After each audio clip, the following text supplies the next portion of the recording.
My question goes to the elections. I know that the ECP is the one responsible for giving us a date for whenever the elections are going to happen. Are you confident that your caretaker government is going to be here just for the 6 months that you mentioned?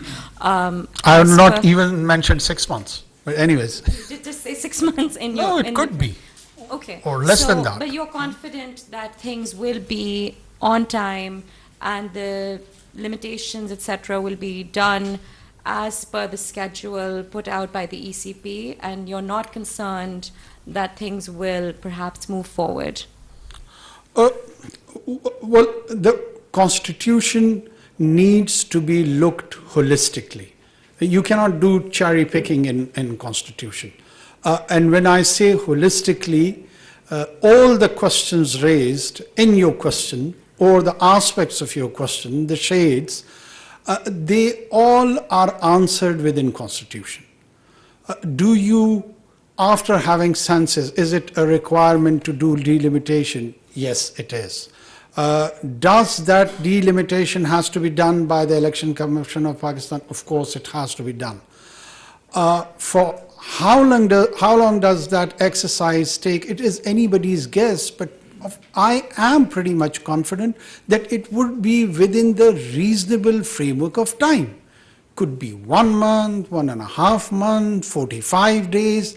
I cannot be prescient about the time frame that it has to be exact in terms of hours and seconds. But yes, I do have an approximate sense, and I'm quite sure and comfortable that it would appear and it would look and what would happen in a relatively normal frame of time. As a follow-up question, when do you anticipate we will find out whether the PTI will be able to run in those elections? And what are your considerations about the importance of allowing them to run or not to run? I don't have any sort of confusion or qualms on any political party, including PTI, that they would be part of the electoral process. They are registered political party with the Election Commission of Pakistan. They are constitutionally entitled to field their candidatures in different constituencies. Just like any other political party, I'm even surprised that even this question of them participating in the electoral process, why does it arise? No one has stopping any political party from participating in a normal constitutional political process. What can be done? What would you like to see done on this, particularly in terms of Pakistan, Afghanistan? Are you more focused on what we're going to do on counter-terrorism, yes, or Afghanistan-Pakistan relations? Well, I mean, it's related because Pakistan is saying, as I understand it, that much of the problem is based in Afghanistan, and these guys are sort of operating from Afghanistan into Pakistan.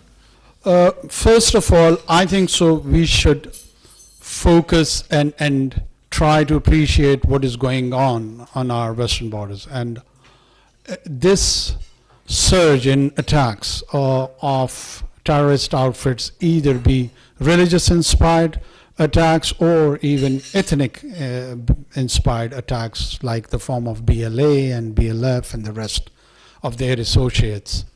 One thing which is very important, which has changed the entire landscape, the security landscape of this region, is the leftover gadgets by US and its allies in Afghanistan, which has implications not just for Pakistan but for the whole region.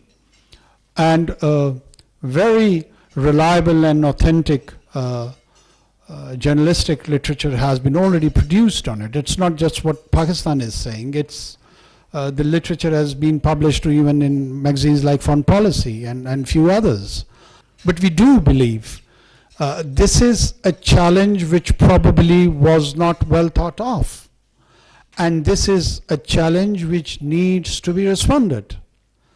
And this is a challenge where we, along with our international partners against the terrorism, need to coordinate, cooperate, and work together.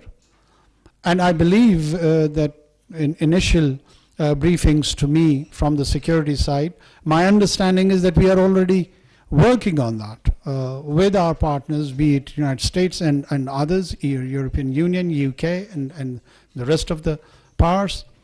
And this is a problem which has been recognized by anyone and everyone.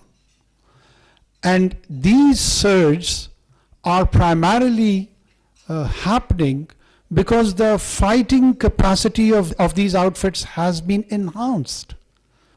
They are emerging as a new challenge. Pakistan is in the forefront to take this brunt. We have been arguing this for years and years and years when we were accused by our own partners that we are probably having a sort of a double role, or we are not the willing partnership in this so-called war on terror. But we could foresee that a time will come that all these powers will leave this region, and it would be us who would be facing the mess. And this is what is exactly happening to us. It has happened to us in 1989. It has happened to us again in 2021. Do we surrender? Do we just leave it as a fait accompli? No. We are planning, we are executing on our own resources. We would reform, when I say we would reform our tax system, it is for the reason we cannot rely on financial assistance to take on our security challenges. We have to raise our own money. And we are doing that, and then spend that money on an area where we can keep our population secure, which is one of the prime responsibility constitutionally of any government. So would we deny the partnership, help and assistance if it is available at a global scale? No, we will not deny that assistance or help. But it should be in the right context, it should be with the right intentions, and we should be viewed as a responsible government which is one against terrorism, which is against radicalization, and which envisions a moderate and inclusive Pakistan. And we, whatever we do here, we do it out of conviction, not out of compulsion. Yes, actually, it is a follow-up question as well, because I would like to know, because there were some meetings happening about security with the Afghan government, and so how is it, do you feel that there is a kind of comprehension that they are willing to help when it comes to security? We need to appreciate that when we talk of Afghanistan or even Taliban, they are in a phase of transformation, and I personally feel that room and space should be given to them. Let them